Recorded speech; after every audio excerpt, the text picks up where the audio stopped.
Alright, guys, so we want to do a quick revision of what we looked at earlier today in terms of the rights of a child.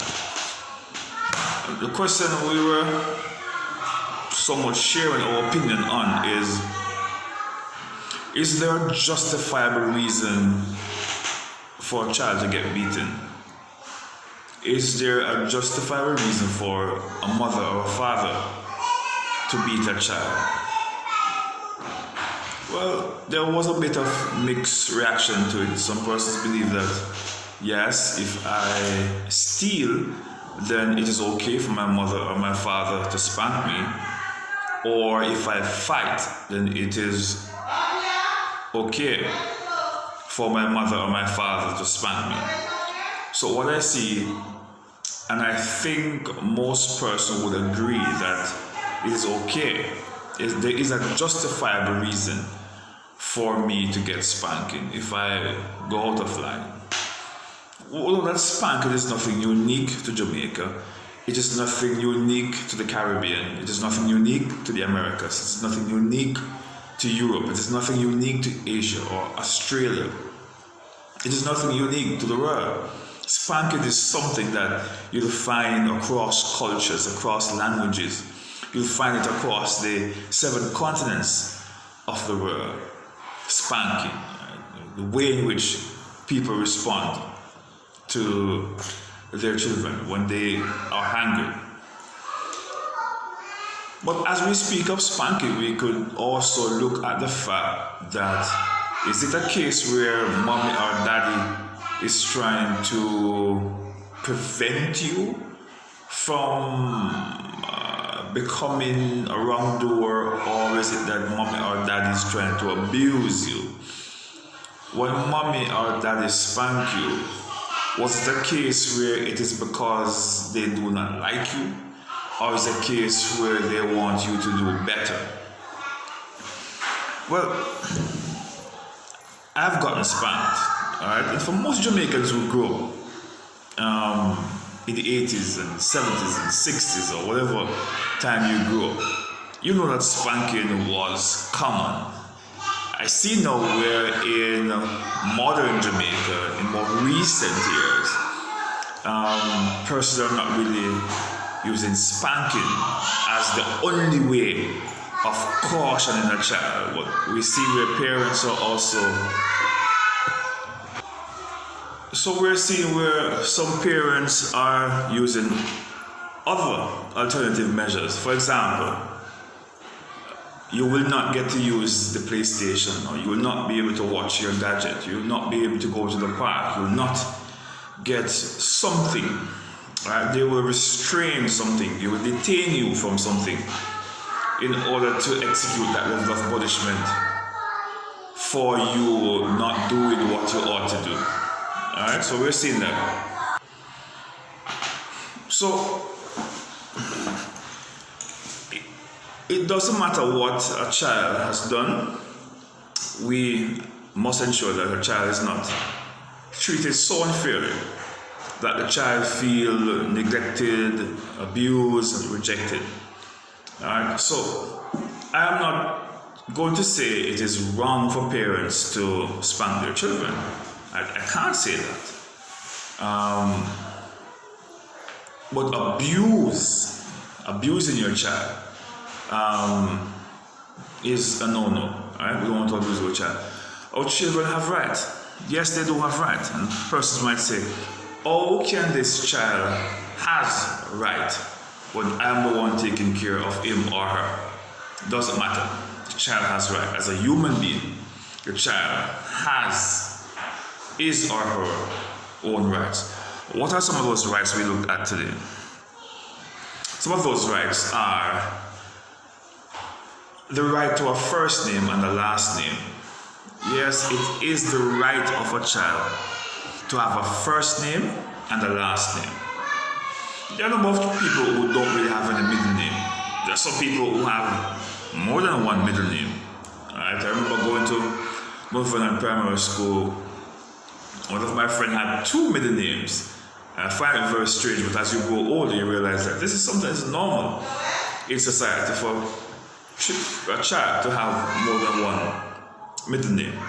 So it is a child's right to have a name, a middle name, a first name I should say, and a last name. It is the child's right.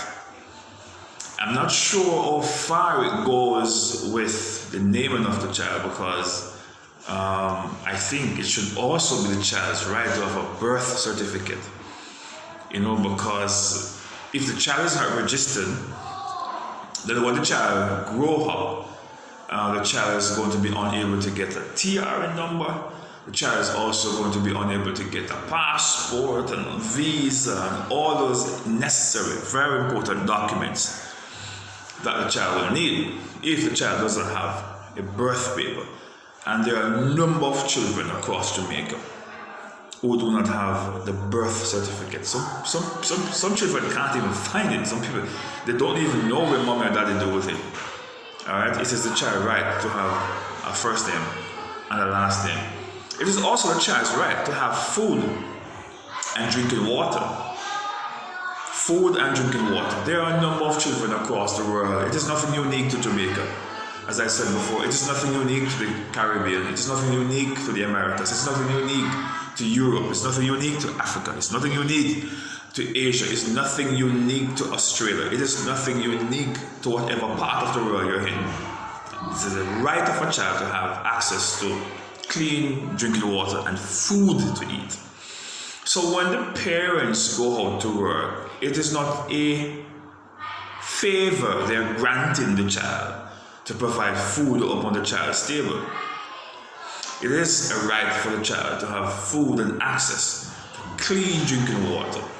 Of course, we know the reality that a number of children across the world do not have this right, do not have this access, And that's the reason why we must try our best to ensure that we provide for our children, and not only our personal children, but also that we provide for our neighbor, our community, that we extend ourselves in society where other people can benefit, because there are a number of persons who do not have the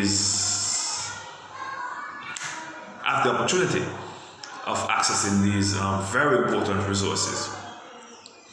It is a child's right to live under a roof. Yes, it is the right of a child to have a dry bed to sleep in and a roof over his or her head.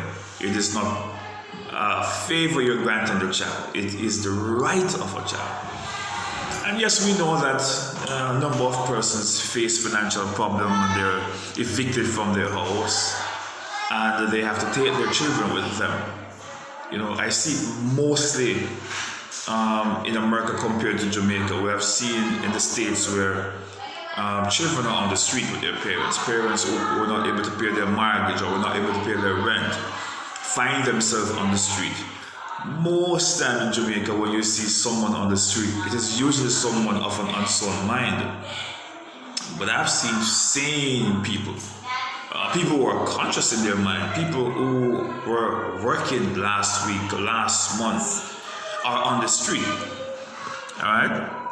Because what I find out also is that it's not like Jamaica where you just go to the bush and you build up a little piece of house and that is it.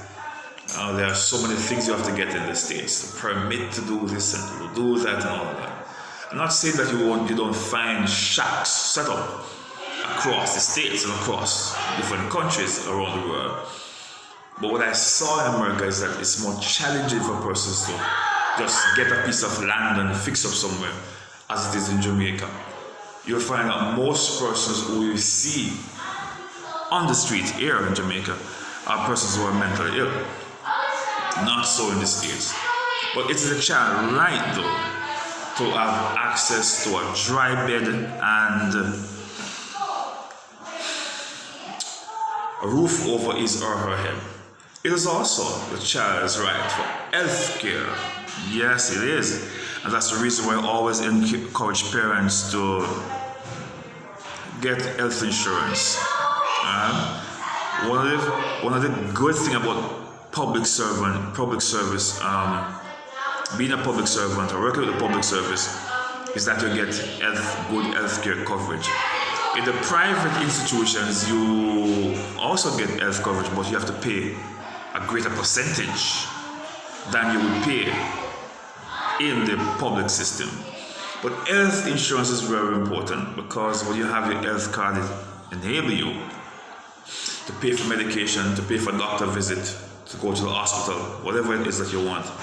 It is far more easy and more convenient when you have a health card as opposed to have to find the money out of your pocket all the time you need to provide. So health cards is very, very good. Also, what I also know is that the parents can go to the hospitals, the clinic, and fill out this form, the National Health Fund thing, I think, and you get a card which helps you to reduce your costs at the pharmacy. Healthcare is very important, and parents must realize that if you fail to offer care to the child, you can go to jail. If you neglect the child's health and anything happens to the child, you can lose the child also. The government can take the child and put him or her in the care of the state.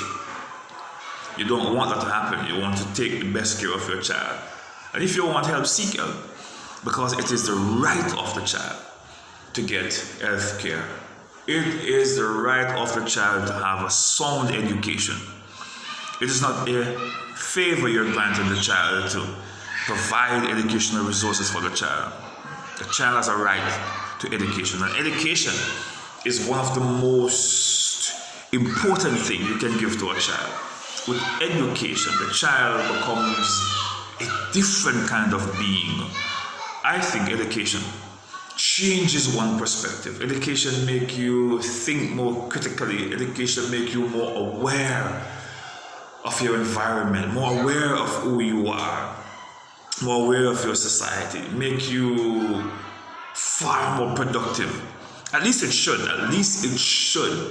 make you a more grounded and rounded individual in society, as opposed to being illiterate. So it is a right of a child to have education. And education, one of the main features of education is social mobilization. Because with education you can get employment, with employment you're able to get loans and all those things. If you want to become an entrepreneur, at least you can branch off into entrepreneurship. But education is very important. So it's a right of a child to get access to education. It is also the right of a child for parental care. It is the right of a child for the parents to take care of the child, to guide the child, to counsel the child. You know, some persons only provide food for the child and that's it. They don't talk to them, they don't counsel them, they don't teach them right from wrong. They do not pass on ethics and moral values to the child, to guide them in the right way. Not just to say you have a child, but to talk to the child, show them what is right from what is wrong, show them how to behave and to respond to people in the public, how to deal with things in society, how to respond to conflict. Talk to them, care for them, show them love and appreciation. It is the right of the child. It is also the right of the child to be protected, as I said earlier, protected from violence, protected from molestation. We know a number of children in Jamaica are molested, are raped, are beaten. We can't afford for that to continue. The children must be protected. We must protect our children from abusers. We can't afford for it to happen. We have heard too many stories on the news about children who are sexually molested by their relatives, by their strangers, by friends. It can't afford to continue. It has to stop. So it's the right of a child to choose as well. The child has a right to choose. The child has a right to choose. Yes, someone will ask the question, if this is a child under 18 years old, under my care and my responsibility, how do you tell me the child has a right to choose? Yes, the child has a right to choose. Ask the child, is there our opinion? If you go to, for example, you go to KFC to buy chicken for the family, ask the child, what would you like? Do you want spicy? Do you want regular? Do you want barbecue? you go to Popeyes or you go to Pizza Hut, maybe not Pizza Hut. What if you are going to buy pizza? You ask a child, would you like Domino's pizza or do you want Pizza Hut pizza? Which would you like? Do you want Devano's ice cream or do you want us to go to Tutti Frutti? What would you like? You know, ask the child a simple question. What do you choose? Do you want Popeyes or KFC? Let us make that decision. What do you want? Do you want us to go to a regular Jamaican restaurant or do you want us to go to Sakura? What is your choice? Should we go to the beach or should we go to the park? What do you choose? What do you like? Your birthday is coming up. What would you like? We can ask children these questions. Give them the opportunity to participate in the decision-making process. Yes, they're a child. Yes, they're a minor. Yes, they're underneath your roof. But it is also very important for the child to participate in the decision-making process. So that was a brief review of what we looked at on the right of a child. Please remember, guys, if you do not understand anything, let me know. Reach out to me. Let me know. Check out the YouTube channel. I'll be posting a revision of the classwork there.